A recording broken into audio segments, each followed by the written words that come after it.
Ever wondered how to make the perfect mashed potatoes? It all starts with choosing the right potato. Now you might be thinking, a potato is a potato, right? Wrong. Believe it or not all potatoes are created equal, especially when it comes to mashing. Two varieties stand out in the crowd, the russet and the Yukon Gold. The russet, sometimes known as the Idaho potato, is a starchy variety. It's high in starch and low in moisture, resulting in a fluffy texture that's perfect for mashing. The skin is thick and hearty, which you might want to peel off, depending on your preference. On the other hand, we have the Yukon Gold.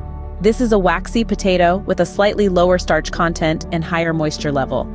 The beauty of the Yukon Gold lies in its naturally buttery flavor and smooth, creamy texture when mashed.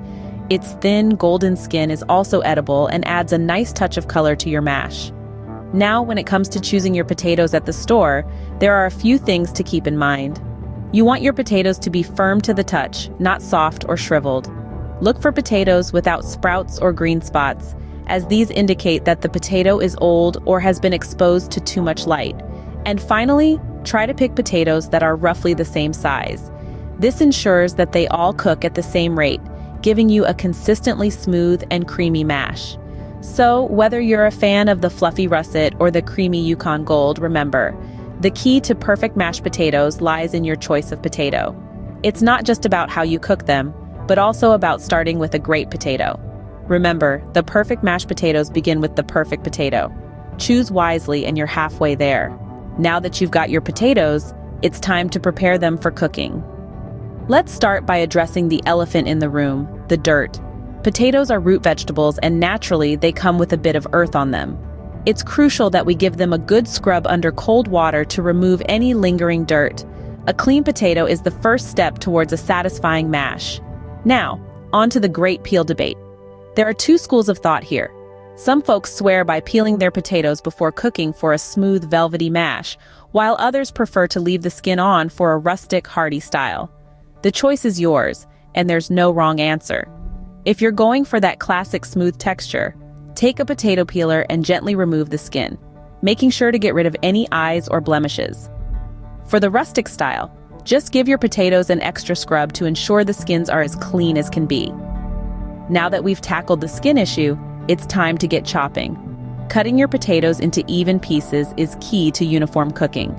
You don't want some pieces turning into mush while others are still hard as a rock. A good rule of thumb is to cut your potato in half lengthwise, then slice each half into quarters. This should give you 8 roughly equal pieces per potato. Of course, if you're dealing with particularly large potatoes, you might need to cut them into a few more pieces. Remember, the aim here is evenness. You want all your pieces to be about the same size so they cook at the same rate. This will ensure that when it's time to mash, you don't have any stubborn lumps ruining your creamy dream.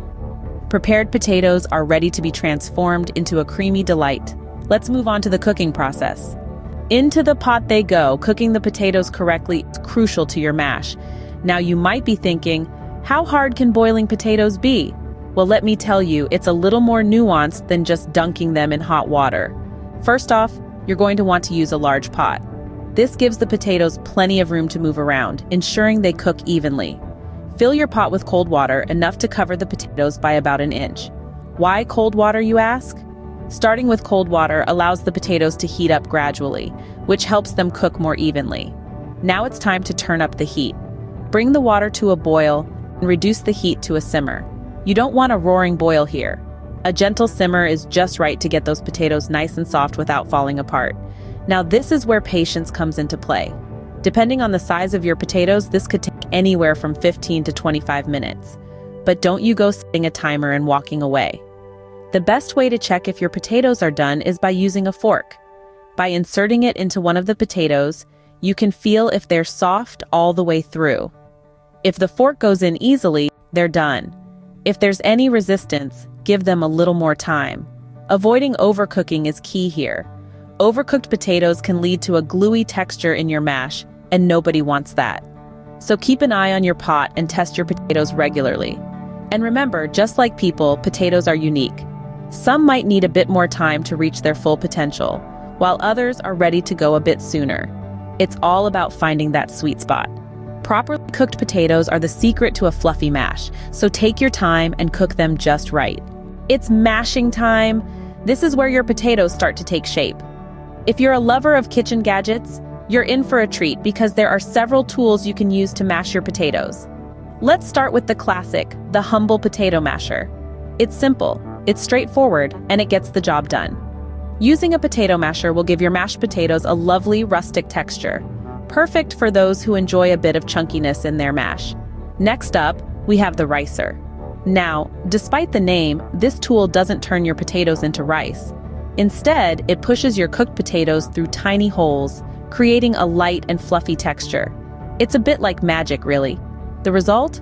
Mashed potatoes that are so smooth they practically melt in your mouth. Last but not least, there's the food mill. This handy device is a bit like a ricer but on a larger scale. It's perfect for making large quantities of mash and guarantees a silky smooth consistency every time. Whichever tool you choose, there's one golden rule to mashing potatoes: don't overwork them. Potatoes are filled with starch, and the more you work them, the more that starch gets released. What does that mean for your mash? Well, if you've ever ended up with mashed potatoes that have the consistency of glue, you've experienced the result of overworked potatoes. So take it easy, be gentle, and your potatoes will reward you with the perfect texture. Remember, mashing isn't just about squashing potatoes. It's an art form. It's about understanding the nature of the potato, working with it to create something truly sublime. It's about coaxing out that light, fluffy texture that makes mashed potatoes such a beloved dish. The magic of mashing lies in your hands. Remember, it's all about achieving that light, fluffy texture. Let's bring those potatoes to life with some added flavor. The key to truly mouth-watering mashed potatoes lies in the combination of butter, milk, cream, salt, and pepper.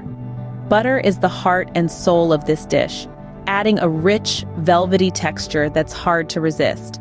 Use about 1/4 cup for a full-bodied flavor. Next, we have milk and cream, which give our mashed potatoes their smooth, creamy consistency. 1/2 cup of each should do the trick. Then comes the salt and pepper, the dynamic duo of seasoning. A teaspoon of salt and 1/2 teaspoon of pepper should give just the right kick without overpowering the other flavors. Now here's a pro tip. Warm these ingredients before mixing them into your potatoes.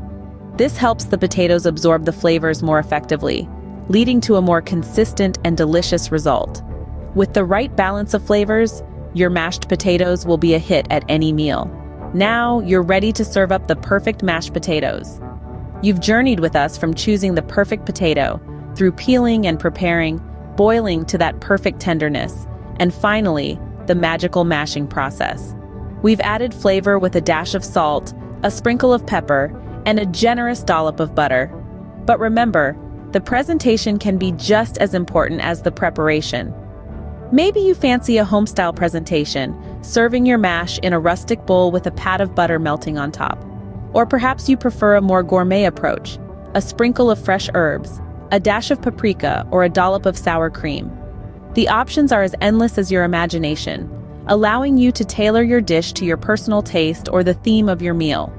There you have it, the secret to the perfect mashed potatoes. Give it a try and let us know how it goes in the comments. Don't forget to like, comment, and subscribe for more cooking tips. Happy cooking!